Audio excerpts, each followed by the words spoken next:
Hey y'all, welcome back. Today we're checking out World War II rations on the British home front. During World War II, no country experienced rationing for a longer period than Britain. But even during the midst of the war, when they were being bombed by Germany, they made do by preparing foods like this mock banana sandwich on the national loaf. So thank you to Imprint for sponsoring this video as we keep calm and carry on the British home front. This time on Tasting History. Cool. I've never had a mock banana sandwich. So far in this World War II Homefront series, we have covered the US and the USSR.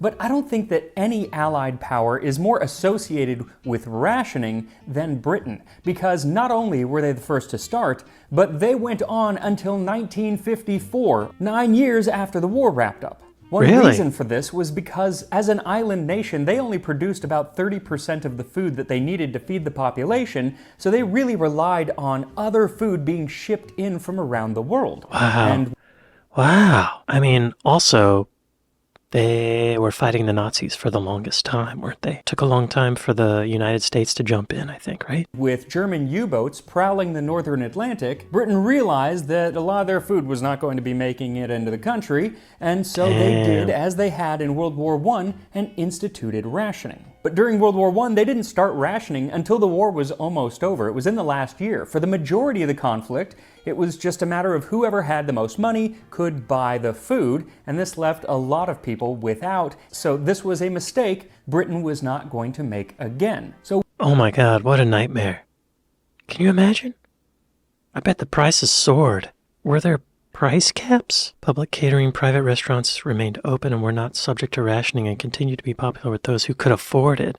However, food was controlled by price with a maximum of 5 shillings per meal and by quantity with no meal consisting of more than 3 courses. Interesting. Well before the war even broke out, the government was printing rationing books. But there were certain foods that were not specifically rationed, either because they were deemed just too important, like bread, or because there wasn't even enough to warrant rationing, like bananas. And that's why I have decided to make a mock banana sandwich, which will use both of those ingredients. So, where does Britain get its bananas? Most tropical fruit available in British supermarkets is exported from Latin America, the Caribbean, and West Africa. Okay. So yeah, it's got to go through the Atlantic, right? We'll be starting with the bananas, or the mock bananas, because real bananas had been imported to Britain leading up to the war. They were actually very popular, coming in from all other parts of the empire.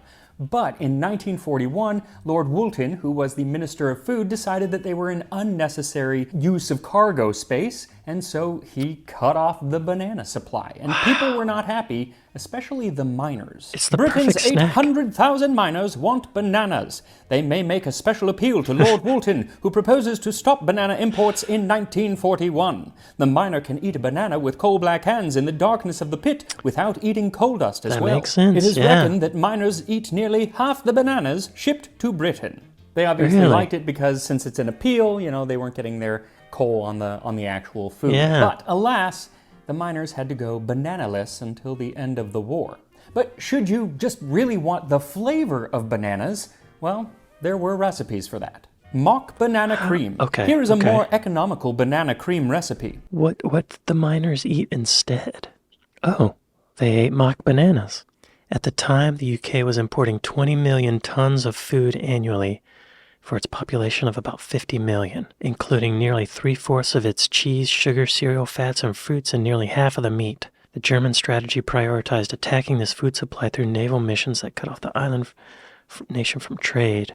Oh, bananas were transported in refrigerated ships. I didn't even think they had that. Well, yeah, World War II, they had refrigerators. What am I thinking? I mean, we're making a mock banana sandwich here, but that's not the same as a banana. The distant approximations of the real fruit were actually boiled or roasted parsnips, sweetened and flavored with banana essence. Y'all, fake banana flavor's disgusting. It's a bottled extract, typically containing diluted isoamyl acetate. That sounds healthy. A depressing gastronomic make-believe that embodied the privations of war. Privations?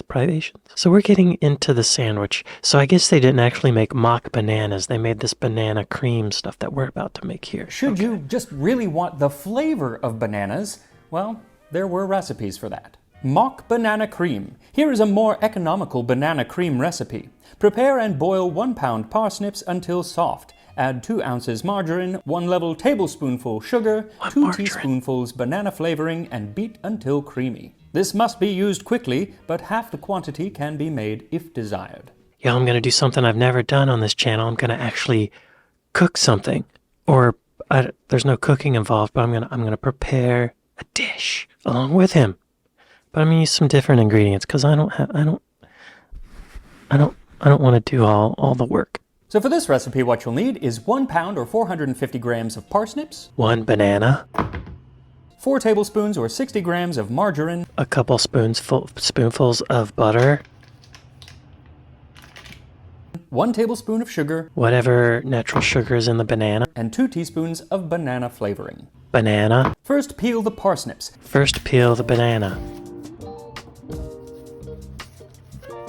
If this was actually World War II, you would want to keep those peelings to feed to your pig, but we'll get to that later. Then chop your parsnips and put them into a pot of water and bring to a boil for about 10 minutes or until they are quite soft. Once boiled, drain them and put them into a bowl and mash them as well as you can. Squish the banana.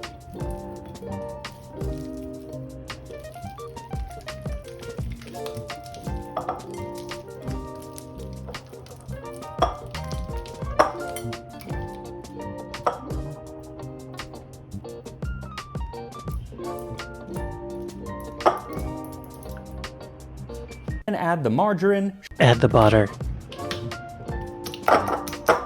sugar, and banana flavoring and mash them even more. Mix the butter and the banana.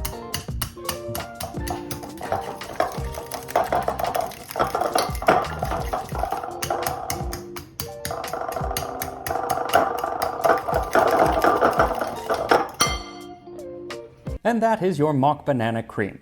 Is it real bananas? No, but if you have no real bananas, at least some mock bananas can make you happy. Though I don't think that they actually talk about mock banana cream happiness in The Science of Happiness, a course from today's sponsor, Imprint. Imprint is an app that collects insights from the world's greatest authors and thinkers of today and throughout history. Y'all go to Imprint and buy stuff. With our mock banana cream done, we need to make some bread to make our sandwich. Now these sandwiches were popular before and after the war, and people would usually put it on white bread.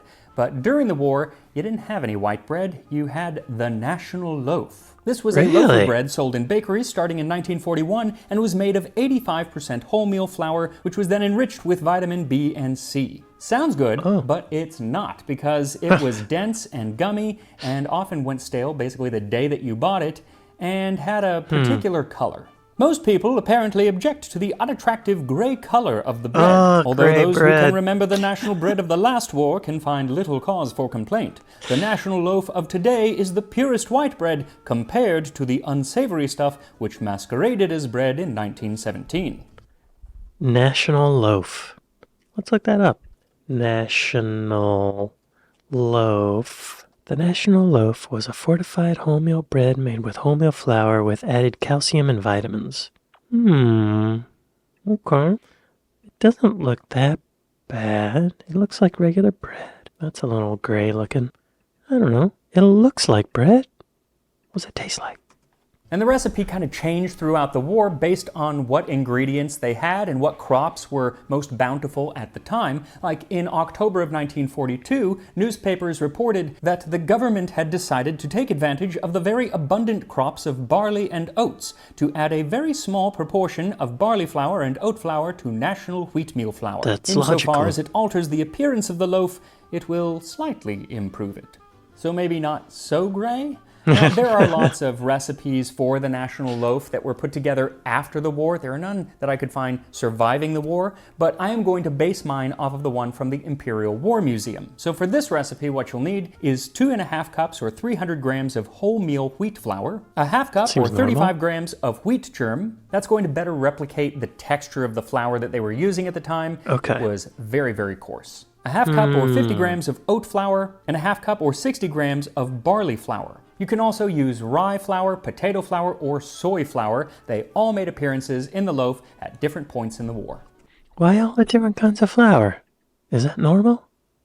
Does most bread have different kinds of flour like that? I don't know anything about cooking, really. Definitely don't know anything about baking. The differences between bread flour and other types of flour comes down to the protein content of the flour. Most crusty bread recipes require flour with high protein content. For recipes like cookie dough or cake batter, the protein content should be the texture remains tender. We're talking endosperms here. Okay. Then 1½ teaspoons of salt, 2¼ teaspoons of instant yeast, 1¼ cup or 300 milliliters of water, and a tablespoon of treacle or honey. So first whisk together the flours, then whisk in the salt, and then the yeast, and then add in the water and treacle and mix until it forms a dough. Then knead the dough for about 10 minutes in a machine or 15 to 20 by hand. These flours can take a little while to develop the gluten, so just keep kneading until you have a nice smooth dough, which you can set in a greased bowl to cover and let it rise for about 2 hours or until it is nearly doubled in size. This seems like regular bread to me. I mean, what did he put in there? Molasses? What was that stuff? And a tablespoon of treacle or honey. So what is treacle, y'all? Treacle. Treacle is any uncrystallized syrup made during the refining of sugar. The most common forms of treacle are golden syrup, a pale variety, and black treacle, a dark variety, similar to molasses. Okay. So first whisk together the flours, then whisk in the salt, and then the yeast, and then add in the water and treacle and mix until it forms a dough.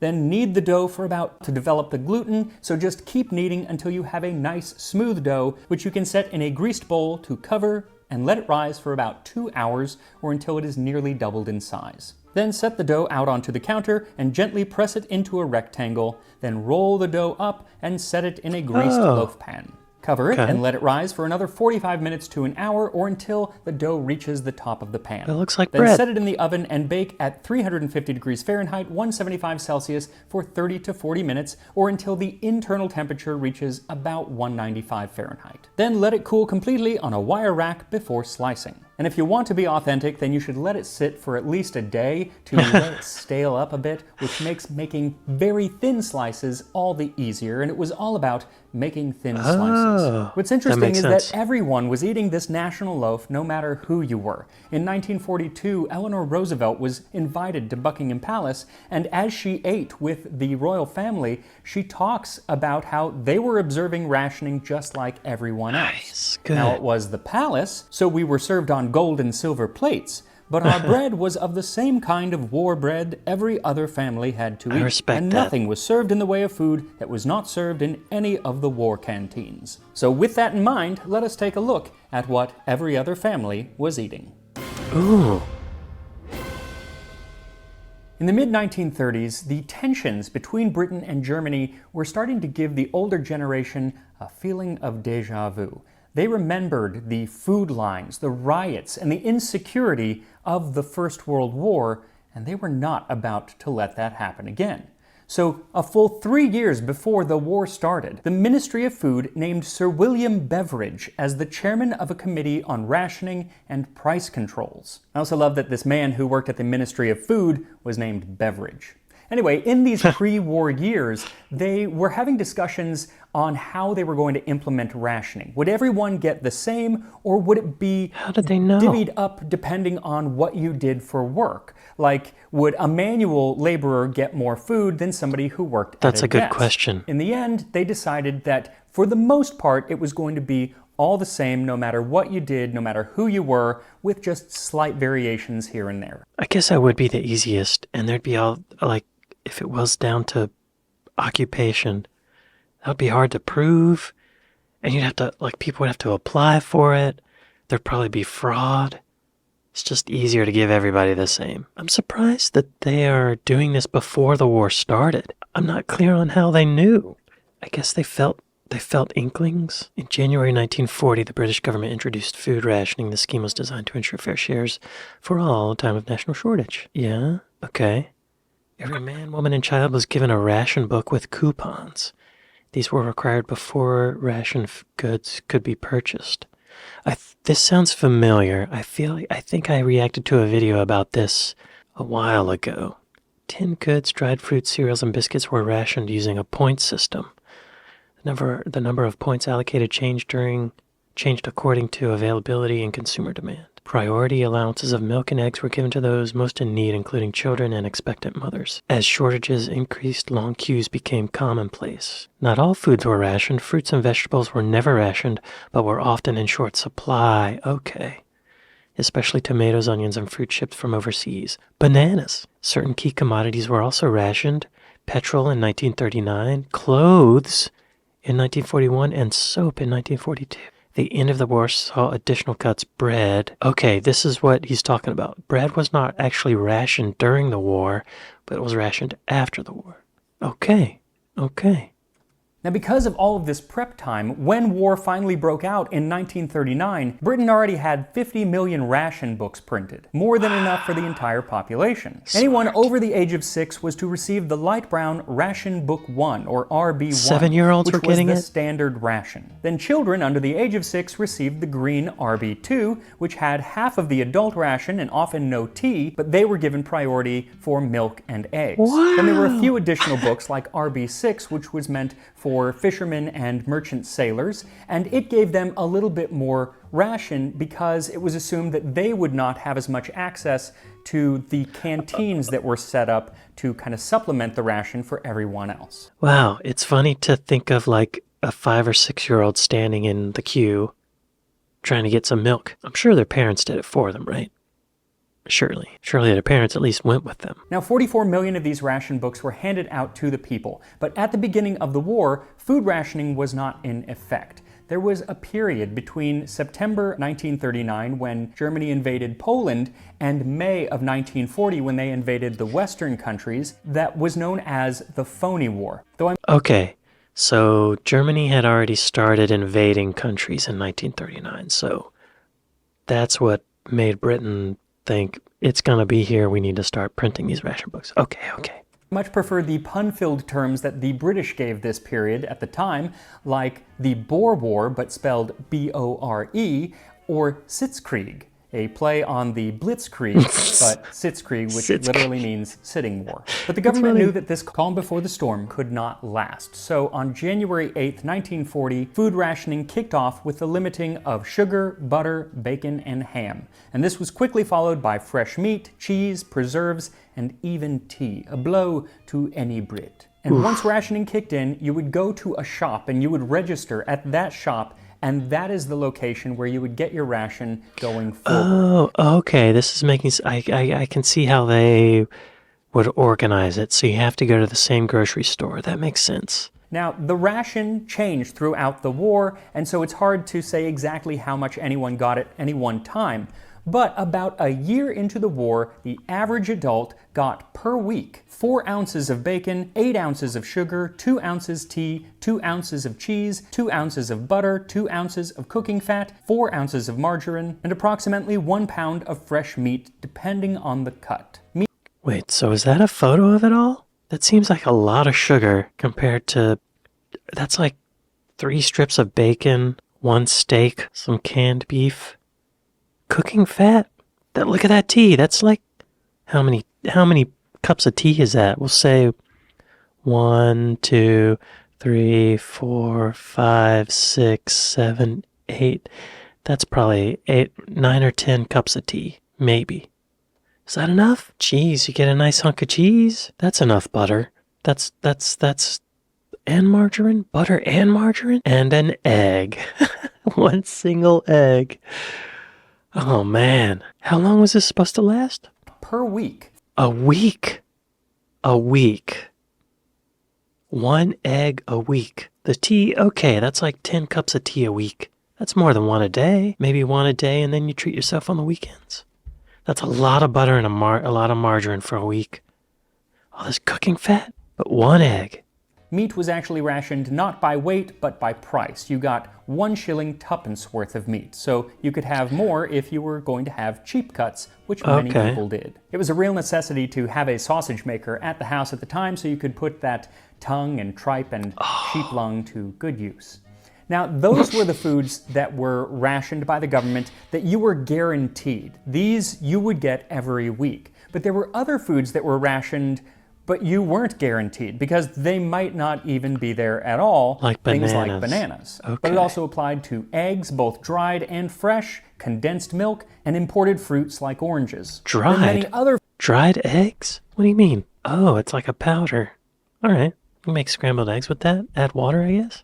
Then many other foods were given out on a points system, like rice, dried fruit, sweets, and canned fish, beans, and meat. Though the Hang on, let's look at that. Beans baked in tomato sauce, 6. Beans baked in gravy, 6. Beans dried in brine, 6. Peas, 6. Tomatoes, 4. Okay. system, like rice, dried fruit, sweets, and canned fish, beans, and meat. Though the canned food supply did grow when the American Lend-Lease Act began and the U.S. started sending over food like Spam. Hence the title of this wonderful book on the Sorry about that. Sorry about the spam. I guess it's better than nothing. Hence the title of this wonderful book on the subject, Spuds, Spam, and Eating for Victory, a wonderful book to read if you really want to get into the weeds on this topic. Now, the government really tried to get people behind this whole rationing, getting everyone to do their bit in the war. And so they put out these wonderful propaganda posters with phrases like, "Food is a munition of war," and "Better pot luck with Churchill today than humble pie under Hitler tomorrow. Don't waste food." So maybe my favorite way that they got Effective. people on the rationing train was to appeal to their vanity. Grow fit, not fat, on your war diet. Make full use of the fruit and vegetables in season. Cut out the extras, cut out waste. Don't eat more than you need. You'll save yourself money, you'll save valuable cargo space, which is needed for munitions, and you'll feel fitter than you ever felt before. Woman Magazine, September 21st, 1940. I just want to look at this. Cookery calendar. Ministry of Food. Brown vegetable soup. Celery and sprout salad. Mutton cutlets in onion sauce. That sounds pretty good. One reason they called out fresh fruits and vegetables is because they, like the national loaf, were never rationed. But that doesn't mean that they were easy to come by.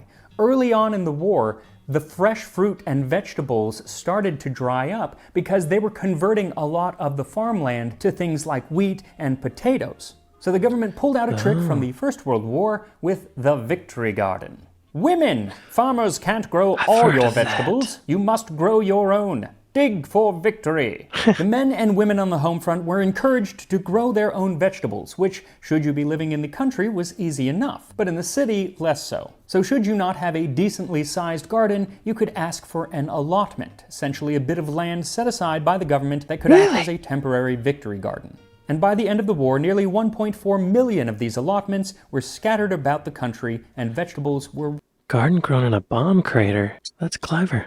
That's creative. Using the bomb craters. Thanks, Nazis, for the bomb craters. We're gonna grow food in it. and vegetables were rarely in shortage. Though just because they had the vegetables doesn't mean that they were cooking them very well. There was actually a Ministry of Food pamphlet that went out that said, "No country in the world grows vegetables better than we do, and possibly no country in the world cooks them worse." And besides growing vegetables, people I have to read that. Hang on. No country in the world grows vegetables better than we do, and probably no country in the world cooks them worse. For generations, we have wasted our root vegetables by excessive peeling and overcooking, and boiled most of the goodness out of our green vegetables, only to pour it down the sink.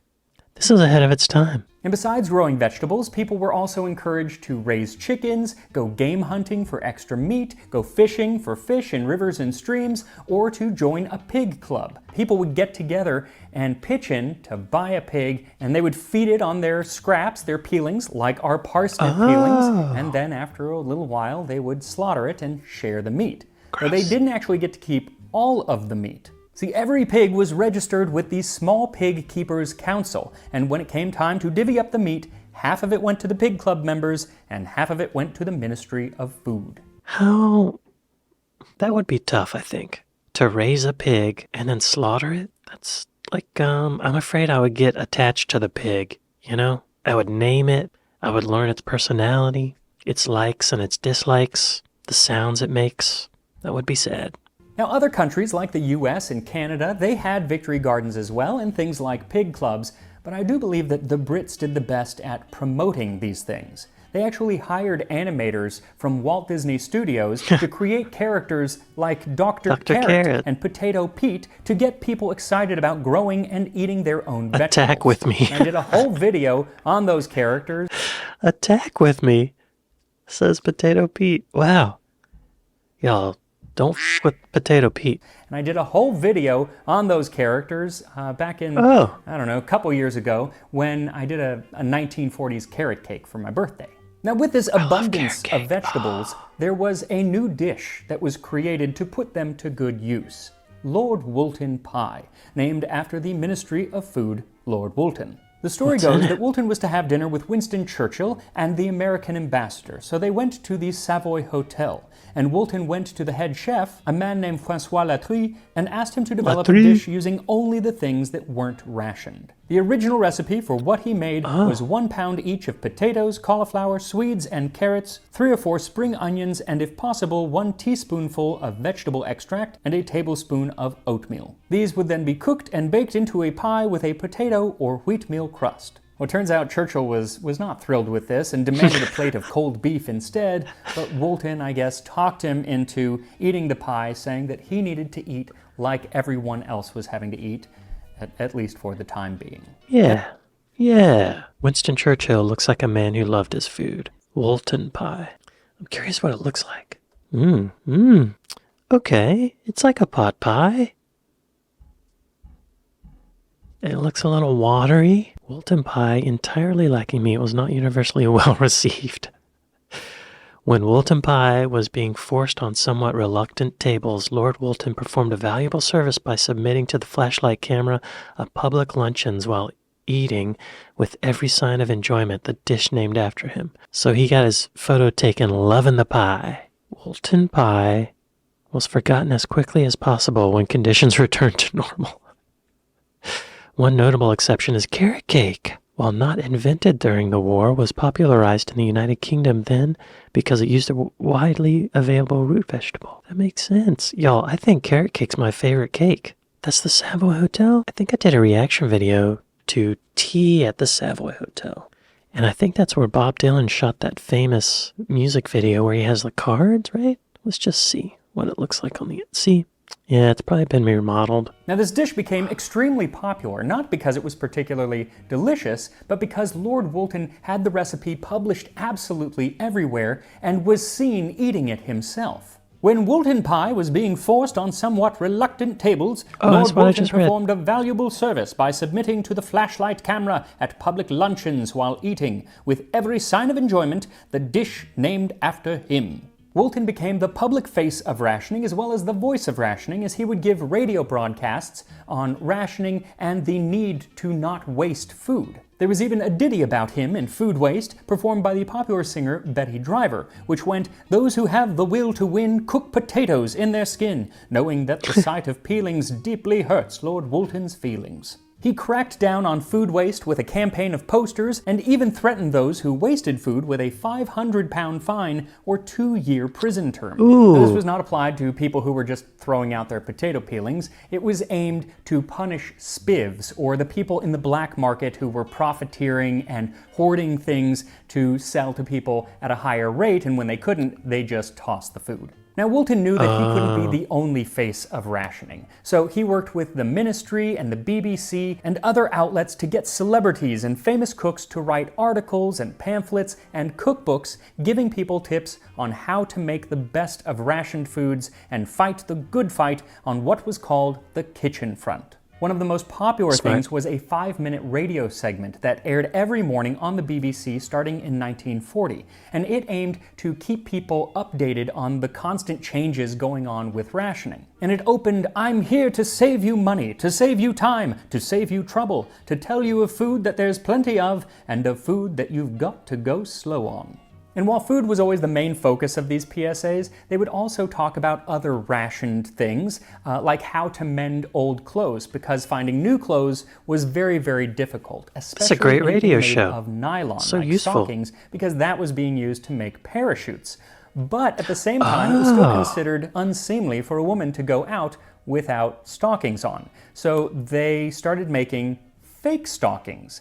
Some of the ways that they would do this was by putting a sort of makeup on their legs. You put on your cream stockings, and in any shade to match the air raid shelter or the gas mask. Then they would take an eyebrow pencil and draw a seam down the back of their leg to make it look even more like a real stocking.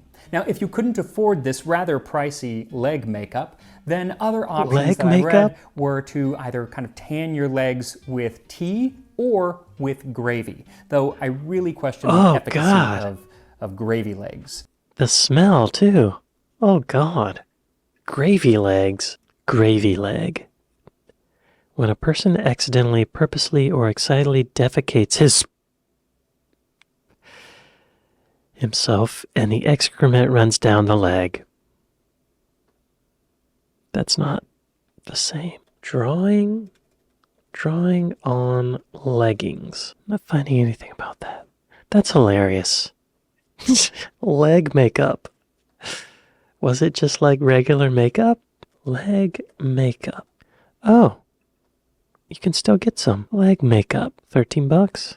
Ooh, 3.2 stars. Not great. Now, should you run out of your ration stamps, or if your Victory Garden just isn't doing so well, most people had the option of going to a canteen, also known as a British restaurant. And these were set up by the government to supplement people's rations and were run on a non-profit basis. They were especially essential for those people who were working full-time and didn't have any time to cook. And I'm actually going to do a whole video on these canteens and specifically eating during the London Blitz, when Germany was bombing London and other cities in the country. So that video should hopefully be out next month. Now, as I said, even after the war, rationing went on for 9 more years. Part of this was because now they had all of these men, these soldiers, coming back home, and so they had to be fed. But the places where Britain had got a lot of their food before the war were still suffering, so not enough food was coming in.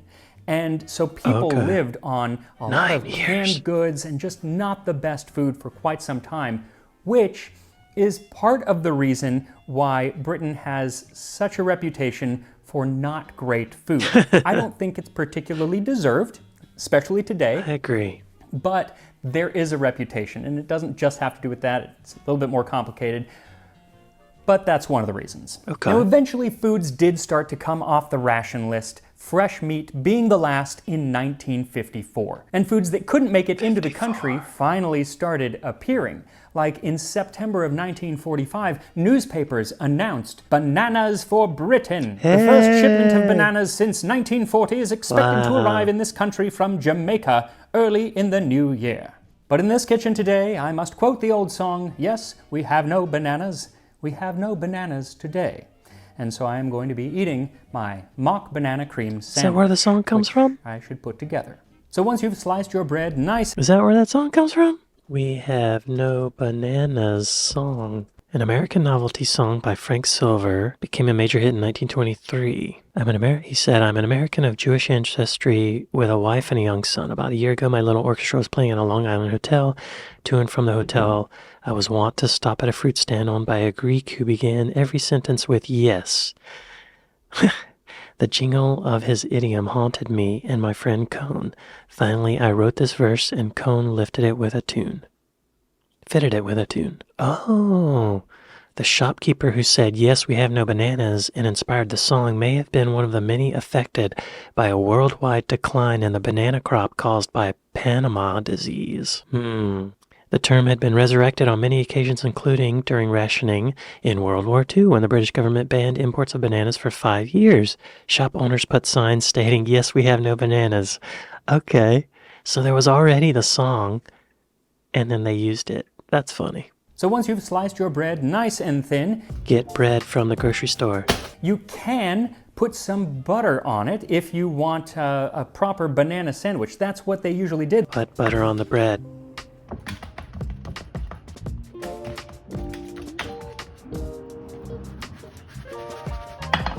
But during the war, butter was very scarce, so I'm not putting any on mine. It is just the banana cream. Put the banana and butter mixture on the bread.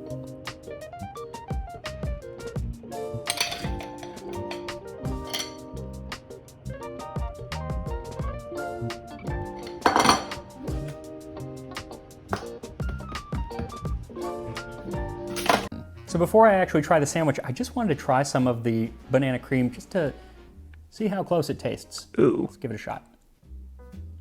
It's a mouthful.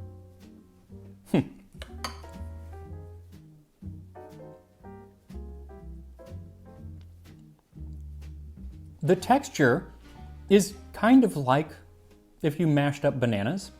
You've even kind of like got some of the stringy bits. And you can taste banana, but you can also taste parsnip. It's kind of interesting, not in a bad way. It's actually quite delicious. Okay. I don't know that it tastes like banana.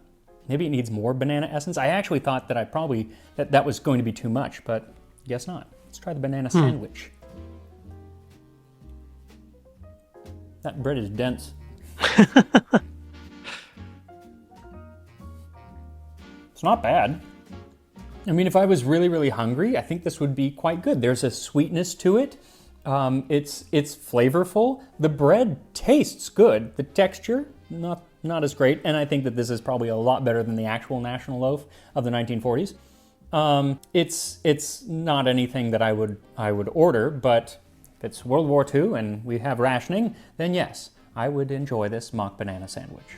So more World War II. Y'all, I'm gonna try my banana sandwich. What do you say? I'll go get it. Here it is, y'all. It's not a mock banana sandwich, but it's a mock banana sandwich. I replaced the parsnips with actual bananas. Okay. See? All right, let me move. All right. See?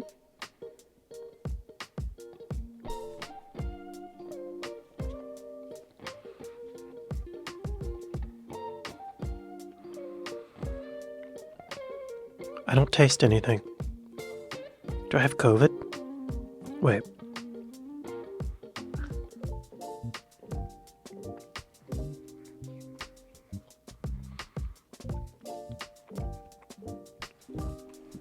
No.